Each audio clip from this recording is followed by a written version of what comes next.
Imagine a tech world where your current tech skills are no longer enough. What if you can peek into the future and figure out what skills you need to develop in order to stay ahead of the curve? That's exactly what we're doing today in this video.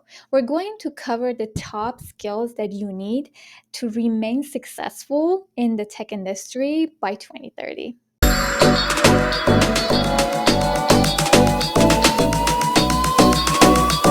Hi, I'm Edna. Welcome to my channel. In this space, I help software professionals grow their skills, but also stay productive by using AI powered tools and workflows.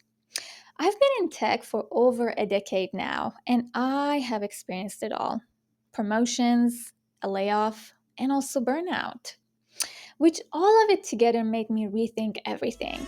I never forget that morning when I realized that I had lost access to my account.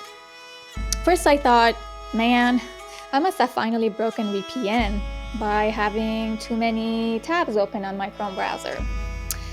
But then the Slack messages started coming in, and I realized I was laid off.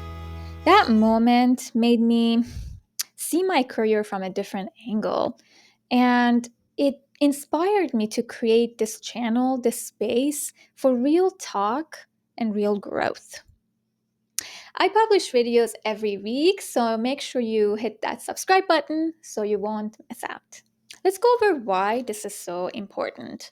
By 2030, 39% of all the tech skills will vanish. They will either be replaced, upgraded, or automated by AI. So imagine you wake up one day and then half of your skill set that you know it's gone. Well, yeah, obviously you're not going to be employable anymore. By 2030, 1 billion people worldwide would need to reskill or upskill in order to stay employable. So, reskilling and upskilling and adaptability is not a nice to have anymore. It is essential and critical for you to stay employable. If you've enjoyed this video so far, I would really appreciate it if you like, comment, and also hit that subscribe button if you haven't already. It really helps the channel to grow, but also to bring this content and show it to people who might actually find it really helpful. And yes, in return, like I always say, I will answer all of your comments, but also here's a cute picture of my dog, Caden. All right, enough of that. Let's continue, shall we? Oh, by the way, make sure to stick around until the end because I have a dad joke for you. By 2030, the basic digital skills are not sufficient anymore. They're like basically reading and writing today, which is equivalently insufficient. It's going to be required that you have AI mastery. And that basically means using skills like machine learning, data analytics, and cybersecurity to build and deliver business value. Using smart systems without those is not efficient anymore. Picture this: even non coders will be able to build apps by using no code AI tools and platforms. A product manager in 2030 isn't just going to collect user feedback. They're going to also be able to use AI to automatically analyze those feedback, find patterns, and convert those into new features, all while protecting customer data. Here's an action plan for you. I'd recommend go ahead and play around with a no-code AI platform like Bubble or Runway ML. Take a cybersecurity fundamentals course on places like Coursera or Udemy. Go take my class too. It's about SDLC. Link somewhere here. And also, I would recommend that you just practice understanding, translating just data. And all of this together, it could be your ticket to entering the tech arena of 2030. Coding languages, they always come and go. Python today, and I'm sure we'll have some new thing tomorrow. But algorithmic thinking, wait, what the hell does that mean? That means breaking down complex problems into logical steps. It will never go out of style. By 2030, data mastery will become very essential for your workplace. Every place, every company will be flooded by data, rivers of it. And so you understanding how to handle and navigate that, it will be very essential. Here is a fact. 70% of executives say that it has been really difficult for them to find talent with even basic data skills. That's an area you can completely exploit. Here's an action tip for you.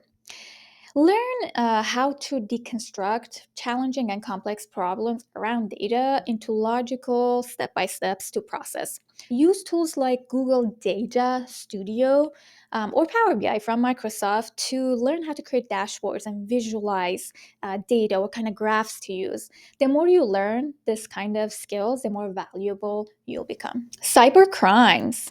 Did you know that they're expected to hit a sweeping $10.5 trillion a year by 2023? That's like the entire GDP of some of the countries in the world.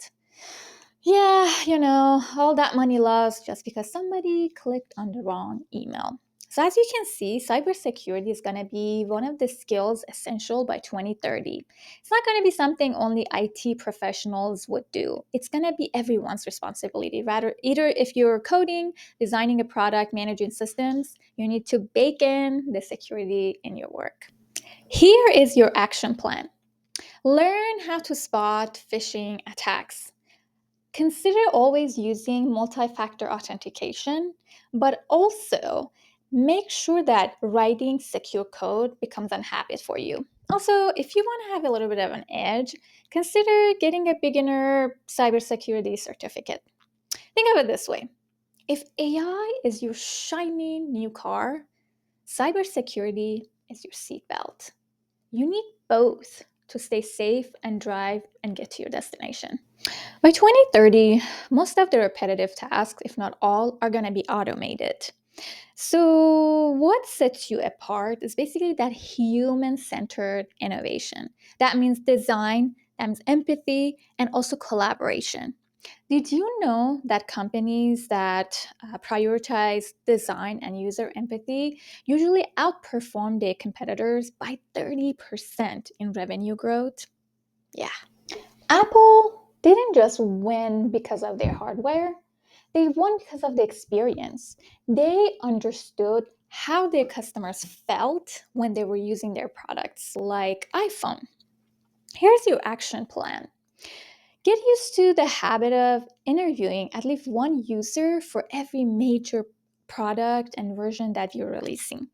Also, when you're creating those design or product requirement documents, whatever you call it, to bring alignment and clarity for your stakeholders, consider also applying empathy on that document. Also, if your company has anything called design sprints, like they're building the new UI for your product, consider joining those, even if you're not a designer. It will help you build that design thinking from a empathy standpoint. So here's one thing AI cannot automate, and that is the authentic human connection. By 2030, most teams, if not already, will be, global, hybrid, will be cross cultural. So, somebody who can bridge that gap and bring these people together with that emotional intelligence and communication abilities, it's going to be essential. Imagine you'll be working with somebody, a designer in India, a data scientist in Brazil, and a client in Germany. So somebody who can understand and smooth things and bridge those gaps will be very essential. Here is your action plan. Learn how to actively listen when someone is talking. Seek feedback often. And if remote work drains you, try to create some rituals for connections. For example, put together a weekly check-in that's not just about work. If you like this video, I would really appreciate it if you like, share, comment. Also, if you haven't subscribed to my channel yet, hit that subscribe button. It really helps the channel grow and I will be forever grateful to you. But also it helps show this content to others who might find it useful. And now I leave you like I always do, with a joke, because life is too short not to laugh. Remember, users aren't error messages. They are humans, usually. I know it's very cheesy.